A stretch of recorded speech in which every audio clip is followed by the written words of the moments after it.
मामी भाचा भाची दीदी भाटो दादा दाई भैया भौजी सुना तो बताओ ना जी। अरे सुन सुन सुन का नितिन कहत है कहत हस भैया।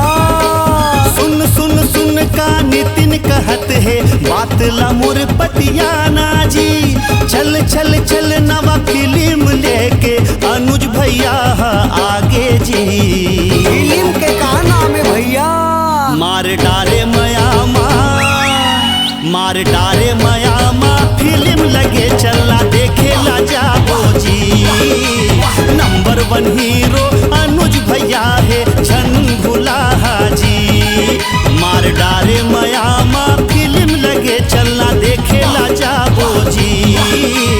नंबर 1 हीरो अनुज भैया है छन भुलाहा जी। हाँ अरे काका काकी मामा मामी भाचा भाची दीदी भाटो दादा दाई भैया भौजी। काका काकी मामा मामी भाचा भाची दीदी भाटो दादा दाई भैया भौजी। अरे सुना ना हाँ हाँ। मार डारे मयामा, मार डारे मयामा फिल्म लगे चलना देखे ला जाबो जी। नंबर 1 हीरो अनुज भैया है छन भुलाहा जी। बे बढ़िया माँ बढ़िया मुठिया बनाए भाई। गांव में गऊ गाँव छोड़ के शहर कब आ गए? अरे मन नहीं लगे सारे लोग गांव में, तक गांव ला छोड़ के शहर आ गए। और ये माया मैडम के मुँह देख के झपा के।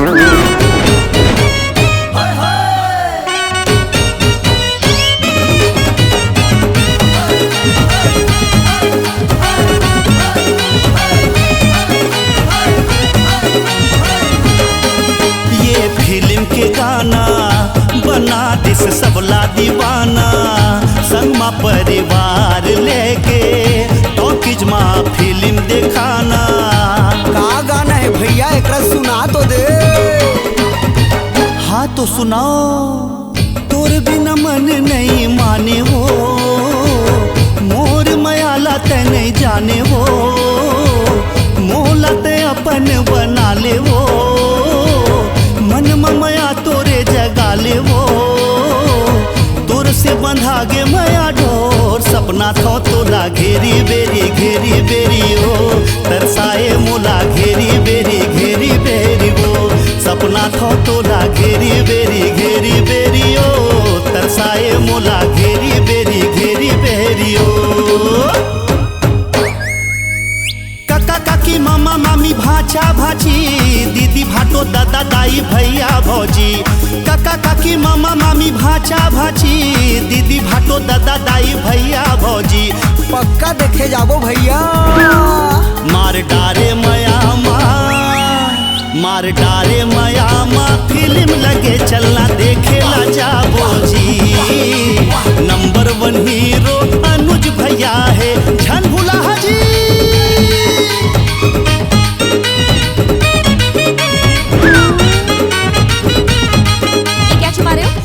सीसी है मैडम। What सीसी? आधा सीसी। क्यों अकल ठिकाने में आ गए?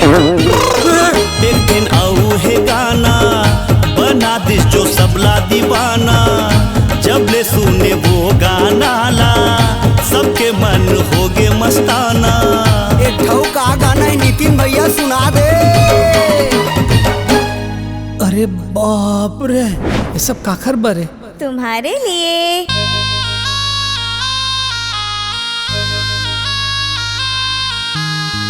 फुल हासन लागे वो दारी बगिया झुमरी गे।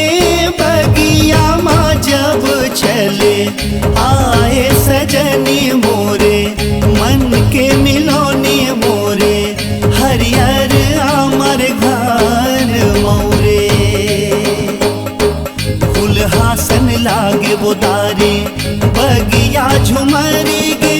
बगिया माँ जब चले आए सजनी मोरे, मन